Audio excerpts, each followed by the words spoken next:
guys, we just discovered a new place to go for a walk and not be bothered by people or dogs or cars or whatnot. Just getting off the pathway a little bit so Sasha can have an amazing time and be a dog. Do you do that?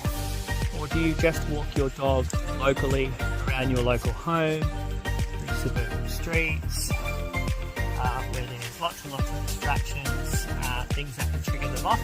Or do you go out and look for places where it can be just you and your dog?